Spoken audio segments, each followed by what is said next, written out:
Saya secara pribadi mengucapkan banyak terima kasih kepada Tuhan Yesus dan juga kepada Mami Susi sebagai gembala di tempat ini dan semua badan pengurus jemaat dan seluruh jemaat Tuhan yang telah memberikan saya kesempatan lagi untuk bisa dapat menyampaikan firman Tuhan malam ini buat Bapak Ibu Saudara. Saudara bersuka cita? Amin. Coba lihat samping kiri kanan, berikan senyum walaupun gigi, mulut tidak dapat dilihat, bibir tidak dilihat, tetapi dari gerakan mata saudara itu sudah menunjukkan bahwa saudara sedang senyum. Amin. Puji Tuhan. Nah, Bapak Ibu Saudara, mari kita buka Alkitab kita bersama.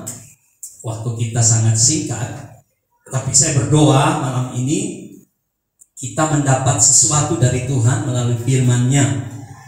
Mari buka kitab Roma pasal 4 ayat 20 hingga ayat yang ke-25.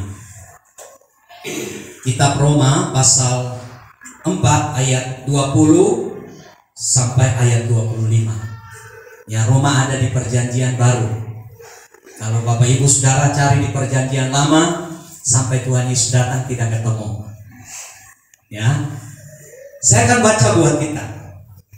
Terhadap janji Elohim, ia ini siapa? Abraham tidak goyah oleh ketidakpercayaan, bahkan ia diteguhkan oleh iman dan memberikan kemuliaan kepada Elohim, serta yakin sepenuhnya bahwa apa yang telah Elohim janjikan dia pasti sanggup menggenapinya. Maka hal itu diperhitungkan kepadanya sebagai kebenaran. Namun perkataan hal itu diperhitungkan kepadanya tidak ditulis untuk Abraham saja, melainkan juga diperhitungkan bagi kita, karena kita percaya kepada Dia yang telah membangkitkan Yesus Tuhan dari kematian, yaitu Yesus yang telah diserahkan oleh karena kesalahan-kesalahan kita dan yang telah dibangkitkan oleh karena pembenaran kita. Bapak Ibu Saudara yang saya kasihi di dalam Yesus Kristus, tema gereja kita bulan ini adalah iman yang tidak biasa. Kalau dikatakan iman yang tidak biasa, itu berarti iman yang di atas rata-rata, iman yang jarang ditemui, iman yang sulit ditemukan, atau dalam bahasa perdagangan itu limited edition, sesuatu yang diciptakan dalam jumlah yang sangat sedikit, sehingga tidak semua orang bisa memiliki barang yang diciptakan atau dibuat itu. Nah, saudaraku yang kekasih, tadi pagi saya berkhotbah tentang iman yang ekstrim. Saya berbicara tentang seorang wanita yang sudah 12 tahun pendarahan, tetapi karena memiliki iman yang tidak biasa, yang saya katakan sebagai iman yang ekstrim, dia seketika itu juga, ketika dia menjamah jubah Yesus, dia menjadi sembuh. Nah, malam ini saya akan berbicara juga tentang iman yang ekstrim. Saudara, kalau saya katakan iman yang ekstrim, itu jangan pikiran kita itu adalah iman yang terlalu lebih dan akhirnya salah. Karena kalau dari kata ekstrim itu sudah menunjuk kepada satu perbuatan yang melampaui batas. Misalnya contoh, saudara, hari-hari ini orang suka selfie. Bahkan orang suka selfie di satu keadaan yang ekstrim. Misalnya dia gantung atau bergantungan di gedung yang tinggi, lalu kemudian dia selfie. Itu ekstrim. Kalau saudara cuma makan, lalu kemudian saudara selfie dengan makanan, itu bukan ekstrim. Itu sudah biasa orang lakukan. Tetapi kalau saudara naik ke gedung yang tinggi, lalu saudara bergantungan, lalu saudara selfie, nah itu ekstrim. Nah itu jarang sekali orang bisa buat seperti itu. Nah hari ini saya berdoa sebagai hamba Tuhan, saya berdoa supaya jemaat Tuhan di tempat ini memiliki iman yang tidak biasa. Amin. Memiliki iman yang benar-benar dipuji oleh Tuhan. Memiliki iman yang saya katakan sebagai iman yang ekstrim. Mengapa saudara harus punya iman? Karena iman adalah saluran, dengar baik, iman adalah saluran bagi Tuhan untuk dapat memberkati kehidupan kita. Amin. Saya percaya Bapak Ibu punya yang namanya selang. Saudara tahu selang? Itu biasa kalau umpama saudara ingin siram tanaman, saudara harus ada selang dari pusat sumber air, lalu selangnya saudara taruh pada pusat itu, lalu kemudian melalui selang itu air itu mengalir dan saudara bisa menyiram tanaman. Ada yang biasa lakukan itu? Ada? Pak Peter sudah angguk-angguk, berarti Pak Peter pernah melakukannya. Saya juga, saudara. Ya. Nah, saudara, iman itu seperti selang itu, saudara. Iman membuat kita terkoneksi dengan Tuhan. Sekali lagi, iman membuat saya dan saudara terkoneksi dengan Tuhan. Saudara perhatikan keyboard ini. Keyboard ini sekalipun canggih dan mahal, tetapi kalau dia tidak punya kabel powernya untuk tersambung dengan power listrik, maka keyboard ini hanya barang rongsokan, tidak ada gunanya. Betul tidak, saudara? Ini ada orang di sini, halo, halo. Saudara, keyboard ini sekalipun mahal, tetapi kalau dia tidak punya kabel power untuk disambungkan kepada sumber listrik untuk menghidupkan semua instrumen-instrumen yang ada pada keyboard ini, maka keyboard ini tidak akan berfungsi. Kalau iman kita tidak terkoneksi dengan Tuhan, maka apa potensi di dalam diri kita tidak akan berfungsi dengan baik. Ada amin, saudara? Nah, hari ini kita mau belajar dari seorang yang bernama Abraham. Dia orang biasa sama seperti saya dan saudara. Bukan karena dia tercatat di Alkitab lalu dia begitu luar biasa, dia lebih hebat dari kita. Tidak, dia manusia sama seperti kita. Tetapi Alkitab membuat label padanya. Bahkan Tuhan sendiri berkata bahwa Abraham adalah bapa segala orang yang beriman. Ada amin, saudara? Mengapa Tuhan bisa mengatakan Abraham seperti itu? Karena ada sesuatu yang Tuhan lihat dari hidup Abraham yang punya iman yang ekstrim. Hari ini saya berdoa, Tuhan juga berkata kepada saudara bahwa saudara adalah orang yang beriman. Amin. Saudara, mari lihat apa yang terjadi dengan Abraham ketika dia memiliki iman yang ekstrim. Saudara buka dalam Kejadian pasal yang ke-22. Saudara, Kejadian pasal 22. Saudara perhatikan bersama-sama ayat yang ke-12 dan kemudian ayat yang ke-17. Saudara perhatikan. Lalu dia berfirman, janganlah engkau apa-apakan anak itu, dan jangan berbuat apapun kepadanya. Karena sekarang aku tahu bahwa engkau seorang yang takut akan Elohim. Saudara perhatikan, Tuhan puji Abraham. Masa Tuhan berkata sekarang baru aku tahu? Artinya selama ini Tuhan tidak tahu bahwa Abraham takut akan Tuhan. Tuhan tahu, saudara. Tetapi dari perbuatan Abraham, dari tindakan Abraham, Abraham ingin menunjukkan kepada Tuhan bahwa dia berbeda. Itu sebabnya anak Tuhan harus berbeda dengan anak-anak dunia hari-hari ini. Amin. Kalau kita masih hidup sama dengan dunia, kita tidak ada bedanya. Orang tidak bisa melihat Yesus dalam hidup kita kalau kita punya iman sama dengan orang seperti kebanyakan yang ada di luar sana. Tapi jemaat YHS Pindrang akan menjadi jemaat yang memiliki iman yang berbeda. Mari berikan tepuk tangan kemuliaan buat Tuhan kita, saudara. Nah, saudara, bukan sampai di situ. Tuhan tahu Abraham seorang yang takut akan Tuhan. Saudara lihat ayat 17. Saya baca mulai dari ayat 16 supaya lengkap. Dia berfirman, aku bersumpah. Wow. Saudara, tidak ada sumpah yang paling tinggi di dunia ini, bahkan di dalam kerajaan sorga, selain dari sumpah Tuhan sendiri. Tuhan bilang, aku bersumpah demi diriku, firman Yahweh, bahwa karena engkau telah melakukan hal ini. Nah, ini yang nanti kita pelajari. Hal apa itu? Dan engkau tidak menahan anakmu yang tunggal itu. Saudara lihat. Maka, ini dia, aku akan memberkati engkau, dan aku akan melipat gandakan keturunanmu seperti bintang-bintang di langit, dan seperti pasir di tepi laut. Dan keturunanmu akan, apa saudara, mengalahkan musuh mereka. Janji Tuhan sampai hari ini. Mana ada bangsa di muka bumi ini yang mampu mengalahkan Israel? Tidak ada, saudara.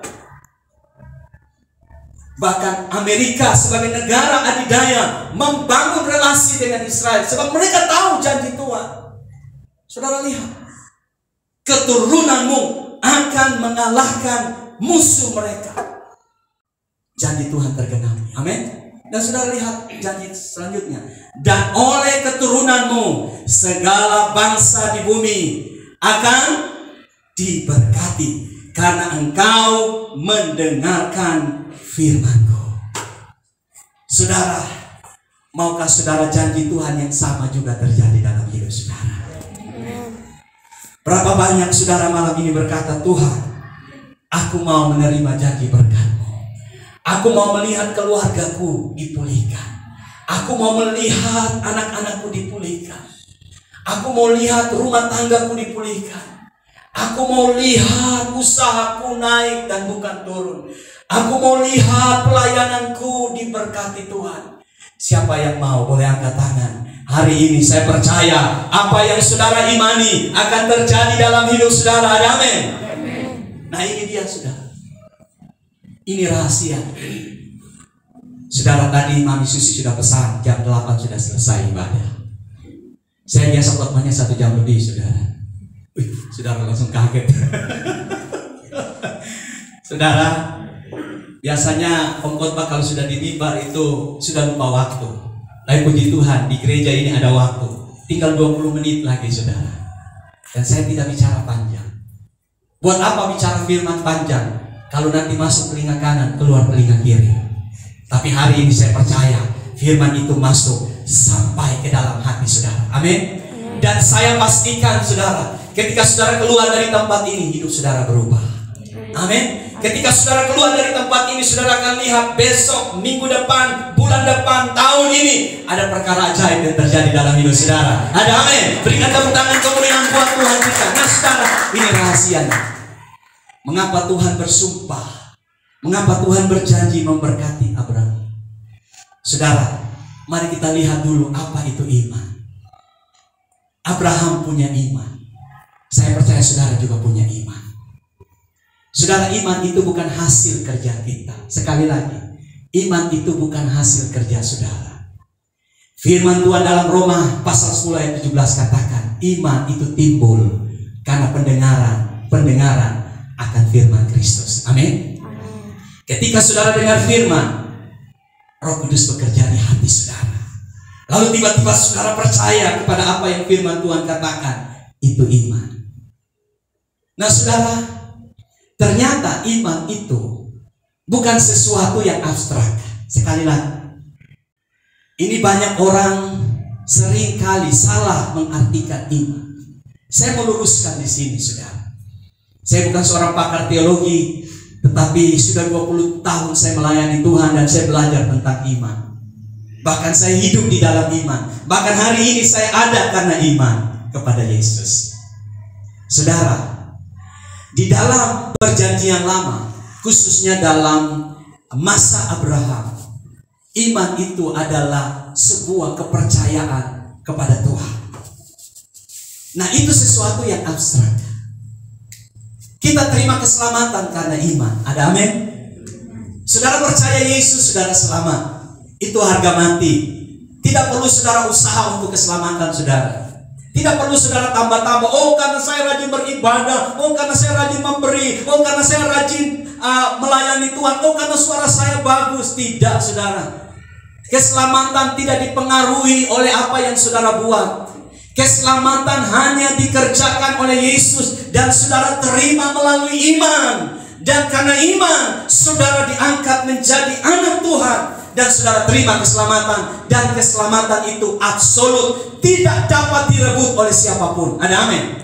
Sekali saudara percaya Yesus, saudara pasti selamat. Itu iman. Dan tidak bisa dijelaskan.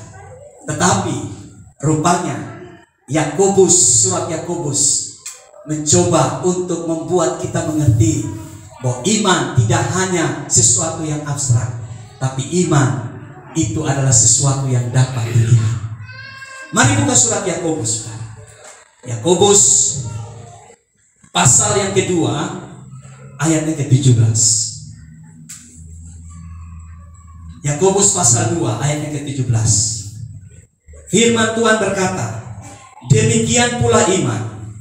Jika iman itu, dengar baik, tidak dinyatakan dengan apa saudara? Perbuatan. Pada hakikatnya apa saudara? Iman itu apa? Oh, suaranya kecil. Iman itu apa saudara? Mati. Iman itu apa? Mati. Yakobus tidak sedang membatalkan apa yang dikatakan Paulus di dalam Roma atau di dalam Efesus. Tetapi Yakobus melengkapi. Kalau saudara punya mata uang koin, maka kalau hanya ada satu sisi saja yang ada gambarnya dan di belakang polos, maka itu tidak bisa digunakan. Betul tidak saudara? Saudara ke rumahnya Pak Peter, saya punya koin banyak nih, uang koin. Saya mau beli emas 2 gram. Lalu Pak Peter cek, ternyata koinnya cuma gambar yang ada di sebelahnya. Sebelahnya kosong. Pak Peter bilang, pulang kok. Ini uang dari mana?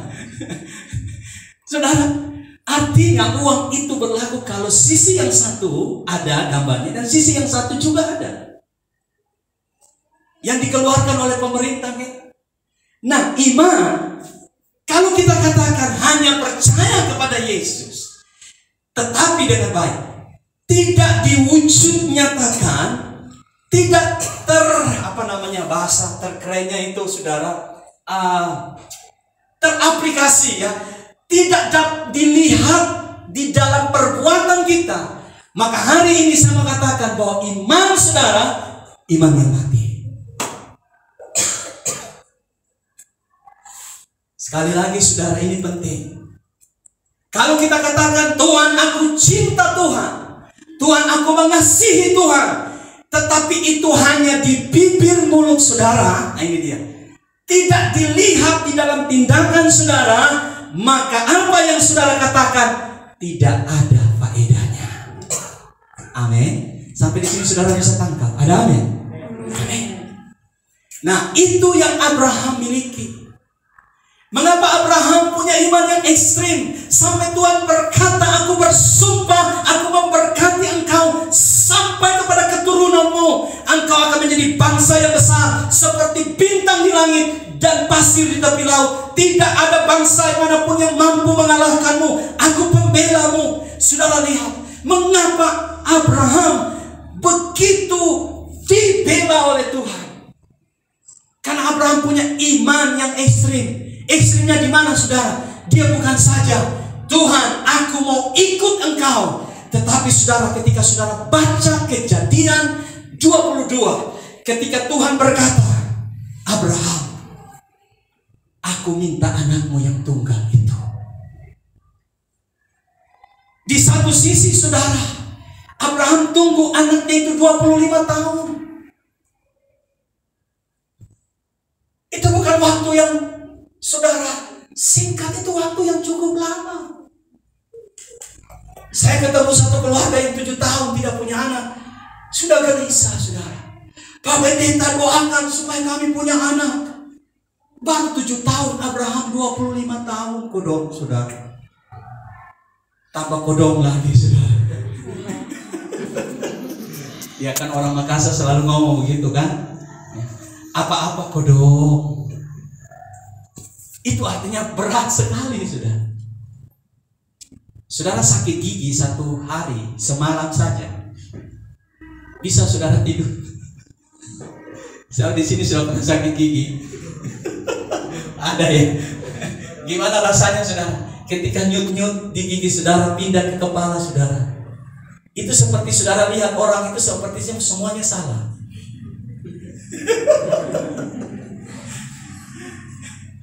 Suami datang senyum, saudara lihat suami kayak setan. Mengapa? Karena sakit gigi, saudara. 1 malam saja. Saudara bayangkan Abraham ketemu orang bilang, Abraham, di mana Tuhanmu? 10 tahun kok belum punya anak.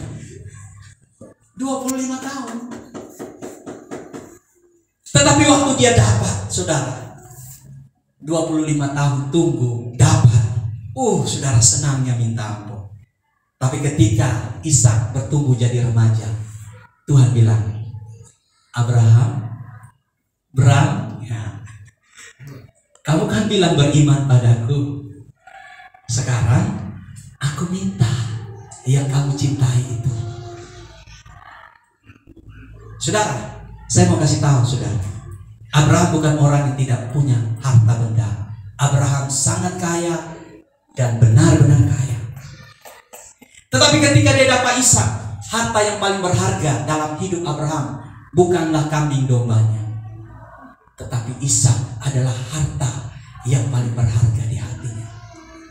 Bagi saudara yang sudah menikah, harta yang paling berharga dalam hidup saudara, saya percaya, bukan rumah, bukan mobil, bukan uang, tetapi anak saudara. Amin. Amin. Ada yang saya berkata sini, tidak Pak Pendeta, harta saya rumah, anak saya biarkan saja kalau mau pergi-pergi. Ada? Itu sudah keterlaluan, saudara bertobat. Saya percaya tidak ada seperti itu. Tetapi pada titik itulah Tuhan ingin membuktikan tentang iman Abraham. Apakah benar imannya dapat diwujud nyatakan dalam perbuatan atau tidak? Tuhan minta sesuatu yang paling dicintai Abraham, yaitu Ishak. Saudara, ini pertaruhan iman yang luar biasa. Orang Kristen hari-hari ini ketika dia berkata, Tuhan, aku cinta Tuhan. Tetapi waktu hujan gerimis, waktu ibadah, Roh Kudus berbicara, ayo ke gereja. Lalu dikatakan, Tuhan tidak lihat ada gerimis. Kalau Tuhan nantikan gerimis baru saya datang. Lalu Mami Susi telepon, kenapa Pak tidak datang? Mami, di rumah itu banjir. Pada banjir itu cuma semata kaki, saudara. Banjirnya luar biasa, Mami, tidak bisa keluar.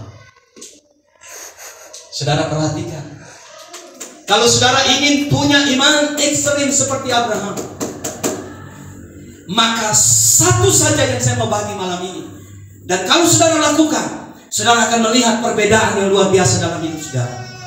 Yaitu apa? Saudara harus cinta Tuhan melampaui apapun yang saudara miliki di dunia ini. Amin. Amin. Amin. Saudara, Abraham cinta kepada Ishak dengan cinta yang luar biasa. Tetapi ketika Tuhan minta Ishak, dia berpaling daripada Ishak dan dia lihat Tuhan, dia lebih mencintai Tuhan daripada Ishak yang dicintainya. Sehingga apa saudara, dia tidak bilang, Tuhan tunggu minggu depan, Tuhan tunggu bulan depan, Tuhan tunggu 1 tahun lagi, saya masih sayang Ishak. Tetapi hari itu juga ketika Tuhan minta Ishak, Abraham berkata, yes Tuhan, aku mau beri Ishak kepadamu, sekalipun aku harus mempersembahkan dia, sekalipun dia harus mati di atas mezbah, tetapi aku lebih memilih cinta kepadamu daripada aku cinta kepada anakku. Ini baru namanya iman yang ekstrim. Ada amin, saudara? Amin. Amin. Saudara lihat, dan Abraham berkata, aku percaya kepadamu, kalaupun Ishak akan mati, kalaupun Ishak akan dikorbankan, aku percaya bahwa Engkaulah sumber kebangkitan. Engkau mampu membangkitkan Ishak yang mati. Saudara, apakah uang lebih engkau cintai daripada Tuhan? Apakah pekerjaanmu lebih engkau cintai daripada Tuhan? Apakah bisnismu lebih engkau cintai daripada Tuhan? Kadang Tuhan uji kita. Berikanlah yang terbaik bagi Tuhan. Tapi sekarang banyak orang Tuhan berhitung dengan Tuhan. Tuhan terlalu banyak. Tuhan, waktu saya tidak cukup untuk berdoa. Tuhan, waktu saya tidak cukup untuk datang melayani Tuhan. Saya sibuk, Tuhan. Saudara, yang pegang nafas saudara, itu Tuhan. Amin. Sekalipun orang binaragawan, dia menjaga tubuhnya dengan baik, dia berolahraga, tapi hari itu Tuhan bilang kembali, dia kembali. Ada amin, saudara? Saya tidak sedang menakut-nakuti saudara. Saya berbicara tentang kebenaran, bahwa Tuhan itu empunya hidup kita. Amin. Dan saudara, Abraham, dia memiliki iman yang didasarkan cinta kepada Tuhan. Dia beri yang terbaik buat Tuhan. Hari ini saudara, kalau engkau cinta Tuhan, kalau engkau berkata kalau engkau anak Tuhan, maka imanmu akan menjadi kuat. Kalau engkau merelakan apapun yang Tuhan minta dari hidupmu. Sebab percaya, ketika dia minta apapun dari hidupmu, dia akan kembalikan berlipat kali ganda dalam hidupmu. Amin. Amin, saudara. Saya belajar, saya akan tutup di sini, saudara. Saya belajar tentang hal ini. Memberi kepada Tuhan itu sulit. Mengapa? Karena banyak orang berpikir dia bekerja keras dan dia mendapatkannya. Siang malam, pagi dia buka toko, dia jaga, sore dia tutup, pagi dia buka toko, dan dia merasa bahwa ketika dengan kerja keras itu dia mendapatkan, dan kemudian dia merasa itu bahwa adalah hasil kerjanya. Betul. Firman Tuhan katakan di bawah matahari orang yang bekerja akan menikmati apa yang dia kerjakan. Orang yang malas, Paulus katakan tidak boleh dia makan. Tetapi ingat bahwa matahari Tuhan yang berikan, pelanggan Tuhan yang bawa, kesehatan dari Tuhan. Ada amin. Hikmat dari Tuhan. Tuhan menjaga engkau. Waktu engkau keluar, engkau tidak tahu apa yang sedang terjadi. Engkau bawa motor, engkau bawa mobil, engkau tidak tahu apa yang akan terjadi dalam hidupmu. Tapi ingat, Tuhan jaga hidupmu. Karena engkau minta, Tuhan lindungi aku, Tuhan jaga. Saudara, mari kita belajar dari Abraham. Saya berhenti di sini. Jika engkau mau melihat Tuhan memberkati hidupmu, miliki iman yang ekstrem. Iman yang tidak sama. Kalau ada orang yang berbicara bahwa dia cinta Tuhan, tetapi kalau dia tidak menunjukkan hidupnya cinta Tuhan, saudara jangan lihat orang itu. Saudara harus lebih daripada orang itu. Amin. Amin, saudara. Jangan karena saudara lihat orang seperti itu, sama dia melayani Tuhan, saya juga deh. Jangan. Tuhan tidak pernah membawa kita untuk melihat orang lain dan lalu kita menuruti hidup orang itu. Tuhan membawa kita untuk melihat kepada firman Tuhan. Amin. Hari ini, apa yang engkau cintai dalam hidup? Siapkah saudara berikan itu kepada Tuhan? Siapkah saudara berikan waktumu untuk Tuhan? Siapkah saudara berikan hartamu untuk Tuhan? Siapkah saudara berikan apapun dalam hidup saudara untuk Tuhan? Dengar baik, Tuhan tidak pernah berhutang. Dia akan membalas berlipat kali ganda dalam hidupmu. Amin. Kalau ada jam ibadah, datanglah beribadah. Mungkin engkau sedang kerja, tapi engkau bilang, Tuhan, aku lebih cinta Tuhan dari pekerjaanku. Saudara dengar baik, waktu engkau tinggalkan pekerjaan untuk datang kepada Tuhan, Tuhan jaga pekerjaan. Dia berbicara kepada pemimpinmu. Dan saudara, tanpa saudara ketahui, pemimpinmu akan memberkati engkau. Pemimpinmu akan mengangkat engkau. Mengapa? Karena pemimpinmu lihat bahwa engkau cinta Tuhan. Amin. Tapi kalau saudara fokus kepada pekerjaan dan pada akhirnya saudara tidak datang beribadah, maka Tuhan juga akan membukakan pintu dan banyak sekali masalah datang dalam hidup. Dan engkau bertanya, Tuhan, di manakah engkau? Tuhan ada, namun kita melupakannya. Malam ini saudara yang kekasih, saya mau berdoa buat saudara. Apapun pergumulan saudara, mari miliki iman yang ekstrem. Amin. Iman itu harus ada buktinya. Buktinya apa? Saudara beri yang terbaik. Saudara cinta Tuhan, beri yang terbaik buat Tuhan. Dia pasti memberkati.